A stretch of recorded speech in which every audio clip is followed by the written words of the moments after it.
In this video, I'm gonna show you exactly how to handle every single roofing objection you can possibly get. But here's the thing, if you're getting objections in your actual sales call or your sales meeting, you've already lost. The best closers barely get objections at all. If you have your systems down right, homeowners are gonna show up to their appointments already ready to buy, not looking for reasons to say no. If you are sick and tired of hearing, "Oh, I need to think about it," or "I'm gonna get other quotes before I move forward," there's a fundamental flaw in your process, and I'm gonna solve that flaw today. I run a marketing agency that has helped dozens of roofers across the entire United States by generating thousands of qualified appointments every single month. And our clients, they're closing our appointments at very high rates, upwards of 40% or even higher.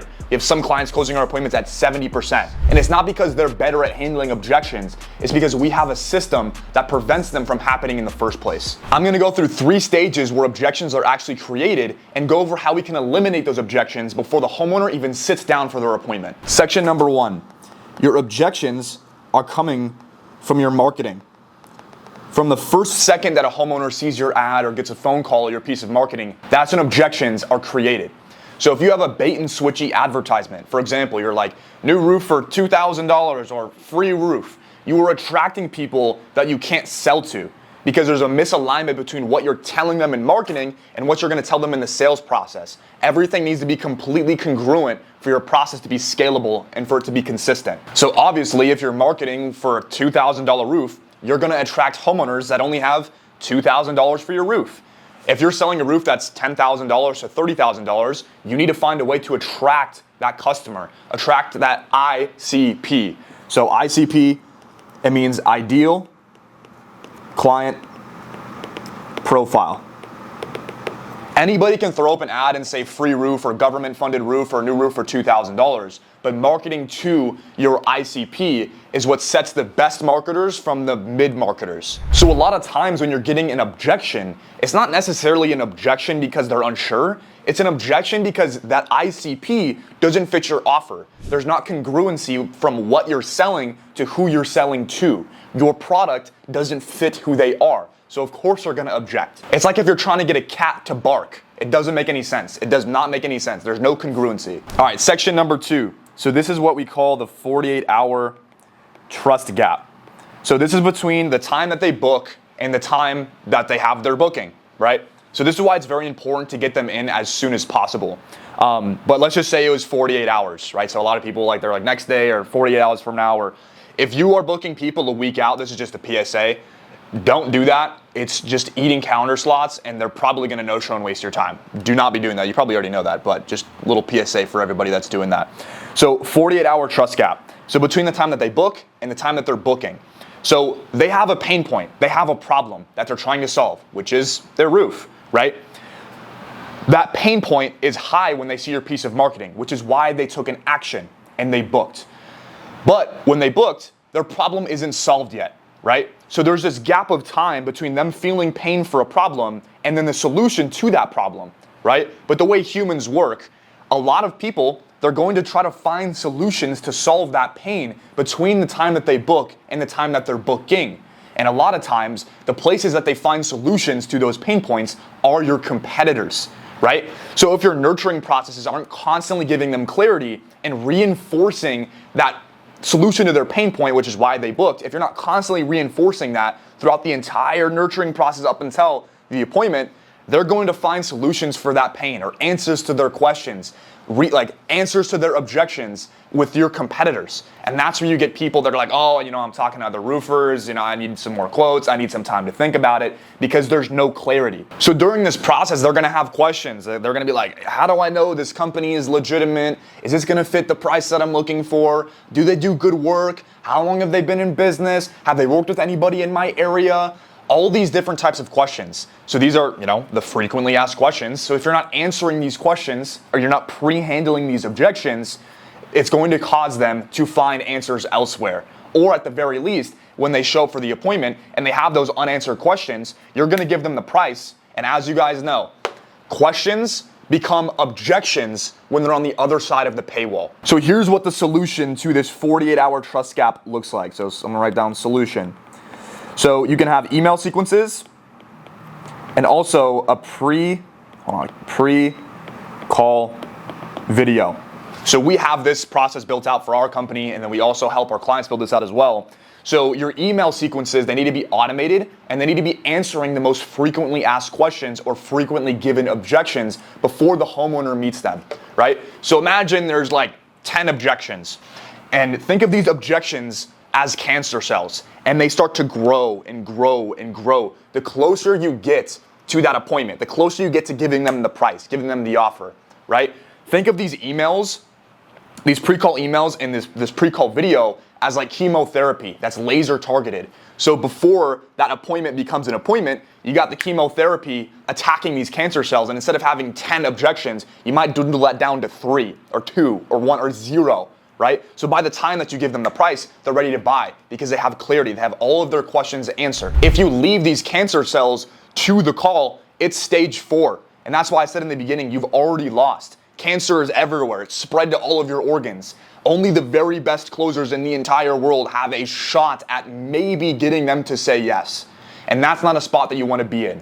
You want to simplify your sales process enough where you can get some good talent to produce really, really well. It shouldn't be where you need really, really good talent to produce okay. Section number 3. So this is going to be your sales process. So everything that you need to have in this process to minimize objections before they come up. So your sales process being like the in-appointment process. The sales process is everything that happens from the time somebody responds to marketing up until the appointment. So for this example, we are going to assume that you have everything dialed in. You have your pre-call email sequences, you have your pre-call video, you're sending them testimonial and social proof and answering all or at least most of their objections before you have the appointment. So think of your actual sales process with your salesperson when they meet the homeowner as the last chance to clear out objections before they reach the paywall. If you execute correctly, that paywall is going to be just a bump to go over for the homeowner. If you don't do it correctly, that paywall is going to stick up like a sore thumb, and the homeowner is going to run 80 miles an hour into that paywall, and it's not going to be fun for you guys. So think about a sales process this way. So this is the paywall. So I'm going to put some money signs around it so you guys can remember, because I know a lot of you have like TikTok brains, right? Bad attention spans. So here's the paywall, okay? So everything that happens before the paywall, this is stuff like rapport, discovery, pitch, stuff like that. You're kind of, small talk, discovery, asking questions, listening, learning about their past experiences, asking them questions about the roof, the pitch. That's everything before the paywall. So like I mentioned before, the questions that they have before they reach the paywall, they turn into objections, right? Like objections in like the traditional sense, or it's like, I need to think about it, stuff like that, right?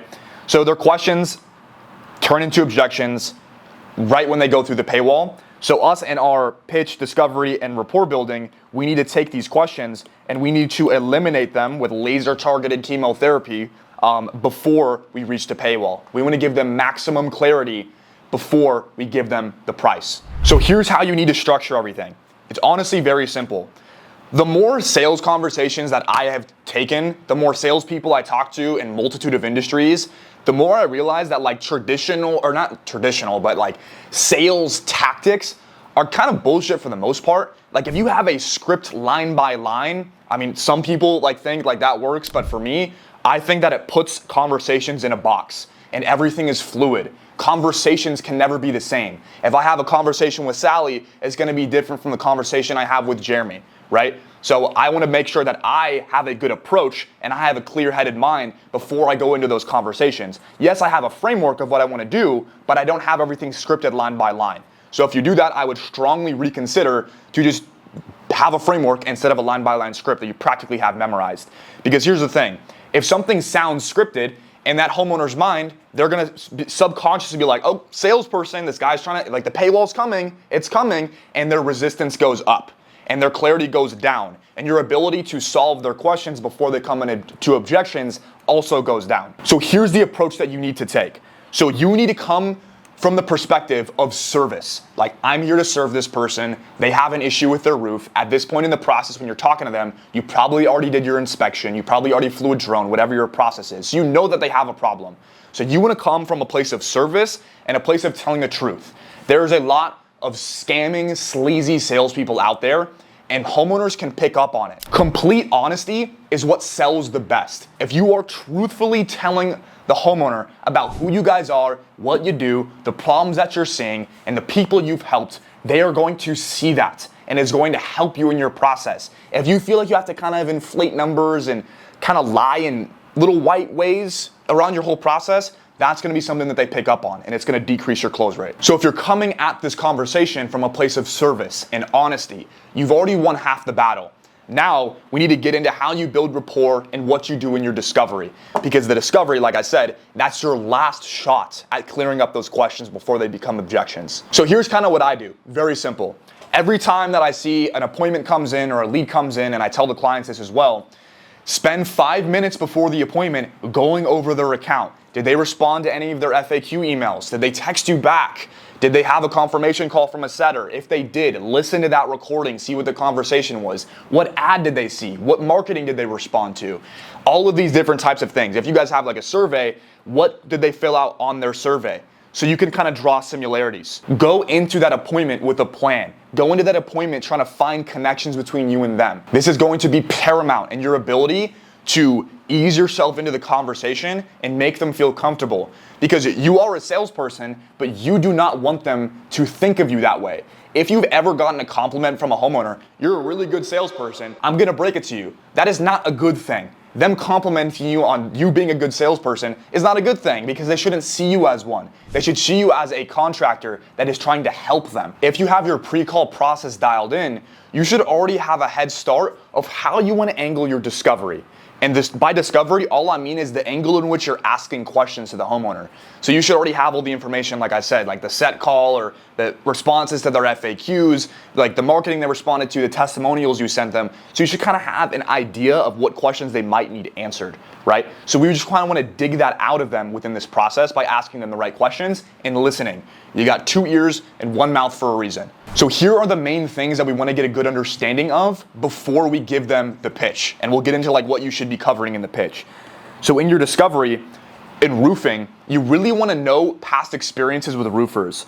So past experience with roofers, and if they have other quotes.